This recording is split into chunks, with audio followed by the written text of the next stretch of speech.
Welcome to Hot Sour Sparkles. I'm Stephen Davis, and today I'm going to be going over my top 5 pixel art games of PAX South 2017.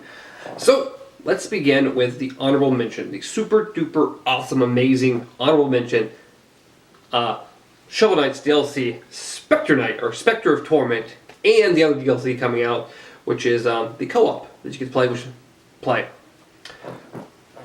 What you get to play is a blue Shovel Knight and a green Shovel Knight, which has some really cool features. You get to bounce on top of each other, so that's really, really, really cool.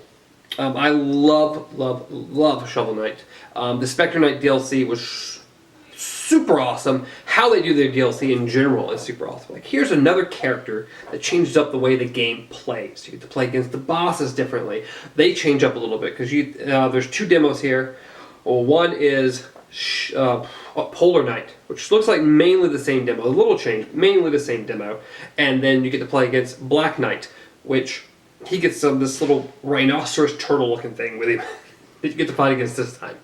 The only reason this is not making it into the top 5, the only reason, is because even though the DLC makes the gameplay drastically differently, it's so much, and I love that they do that, it's still Shovel Knight. It's not the second one or anything, it's still Shovel Knight.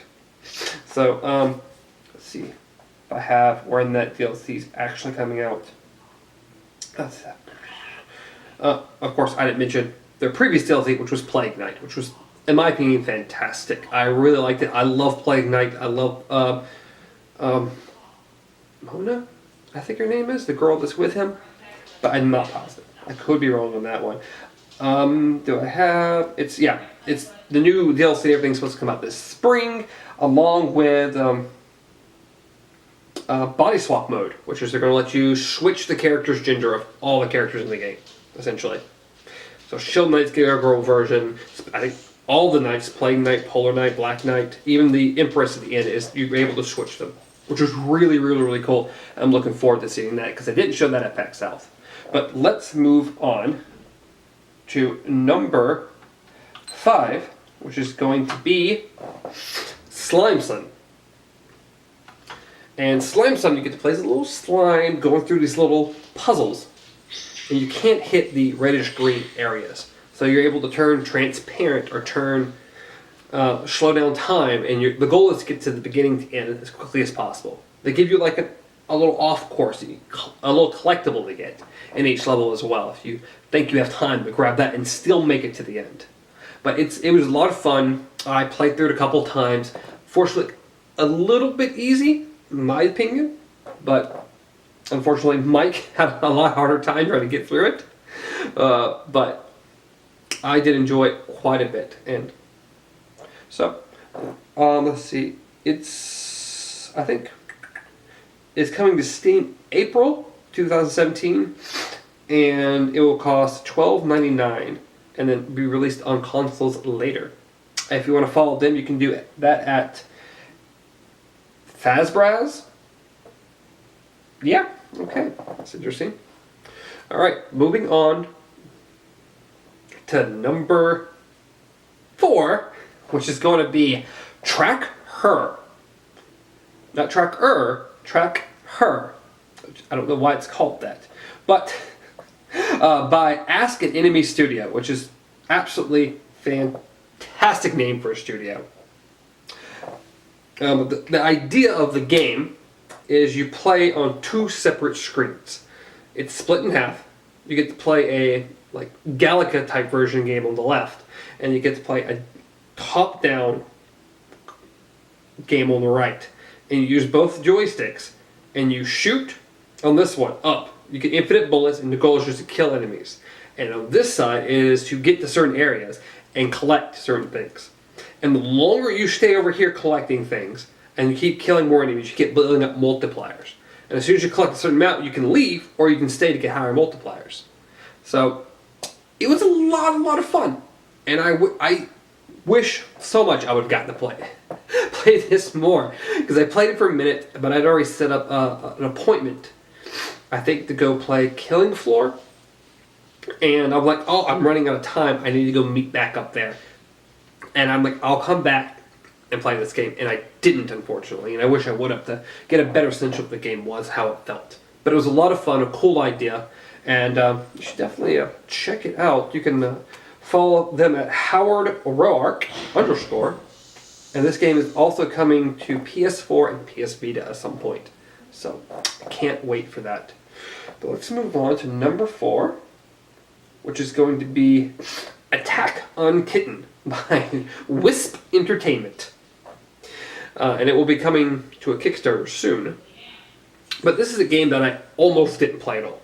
I was walking through, looking at different booths and seeing what I wanted to play. It was the very last day. There's only like an hour or so left in the convention. And then I saw this game, and I moved, I'm like, and I turned, and I went back, and I'm like, oh, this looks interesting. And very interesting gentleman, the guy who made the game, very nice guy that I talked to, was explaining it and everything. But I got to test it out, and they let me play it for longer than I would have expected. But the idea is you're like cat people. You start with the sword. It's a side-scroller pixel art game, and you fight a boss. You lose intentionally because they want you to lose. So another girl pops up, gives you some special power, and you start using cats as your weapon. As in, a cat will follow you, but when you swing your sword, the cat becomes your sword. It has a little tail on it, and you kill tuna, fish, literally fish that are bouncing around and stuff. So it's a very unique looking game. And then you get another item later on that's another cat that follows you that becomes your bow and arrow that shoots quickly. He's designing a lot of speed runs. He wants to have a lot of speed run stuff into the game. So the idea is to get through as quickly as possible. It has like a Mega Man ending boss, which was really, really super hard. A boss that I did not beat. And they let me try the boss 8, 9, 10 times. I can't do it. I can't do it. But it was a lot of fun. I really enjoyed it, and it was well deserving of number 3. So let's move on to number 2, which is going to be Blossom Tales: The Sleeping King by Castle Pixel. This is old school Zelda. It's top down. You get a sword. I mean, she can charge it up, and she spins around and kills enemies. You can pick up pots. The world, everything. It's very, very Zelda-like. This game was on Kickstarter. It failed, unfortunately, back in 2014, but was luckily picked up by publisher FDG Entertainment, the guys who also are publishing Oceanhorn and Monster Boy, which was on my last list. These guys seem to love to publish Zelda-like games, because Monster Boy was a side-scrolling Zelda-type game. Oceanhorn looks like Wind Waker a lot, and this one's old-school Zelda. It's definitely Zelda. If you enjoy Zelda, I think you should enjoy this. You've got dungeons, and the pixel art is done really, really, really well, but a lot of fun, and I would highly suggest checking them out if you enjoy what you're seeing. So, let's see here. You can follow those guys at Castle Pixel. And hopefully we'll get more information on that game soon, when it's actually going to come out. But moving on to the number 1 game. The game that I enjoyed so much is set right by Nefarious, which I mentioned in the last video. And this game is Forsaken Castle. Now, unfortunately, I believe Bloodborne had some DLC or something called Forsaken Castle. Because every time I search up this game, like Forsaken Castle, Bloodborne pops up. And I'm like, okay, Bloodborne was great, but that's not what I'm looking for. They're still early in development in the game, it seems. It's done by Duck Block Games. It's made by 2 brothers. And there's no release date on the game, but it was a lot of fun. It's super Metroidvania. That's exactly what it is. It's very, very Metroidvania. Castlevania especially. You get different weapons, there are enemies, you're going through a castle. It was a lot of fun, and I give them props. It was done by 2 guys. I can't wait to see more. I want to see what other weapons you're going to have. And according to them, the video that I should have playing here doesn't show the boss. And I'm pretty sure, actually there's no video. I forgot about that. I couldn't find video on this game. So all it's going to be is pictures, because I don't think there's any video out there for people to get. I couldn't find any. I would have put some up. But he said they had just finished the boss right before, or the night before, bringing the thing to PAX. So she wasn't too hard, but I'm sure they'll change a lot. It was just a floating girl. She was shooting like balls and stuff at you. But very cool game. It's super early in development, like I said, and it really deserves #1 because it did a fantastic job with it. And I can't wait. Hopefully PAX still be at PAX East. If they're not, I know they'll be at PAX South next year to show off the game more, and I can't wait to play it again to see how much further it's come. So well deserving of #1 on my list. But I believe that is it. So let's drink the sparkle shot with always more sparkles. Very important. Very important. Whoa! A lot of sparkles. A lot of sparkles. Cheers.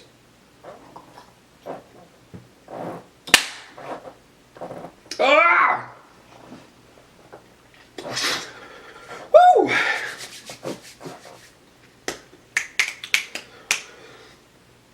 Woo! That's a lot. Woo! But that was the top 5 pixel art games. I hope you enjoyed this video. You can reach me at BJJ Gamer. You can reach the show or me at Hot Sour Sparkles. Please like, subscribe, and leave a comment down. I'd really appreciate it. Let me know what you thought. But until next time, be well.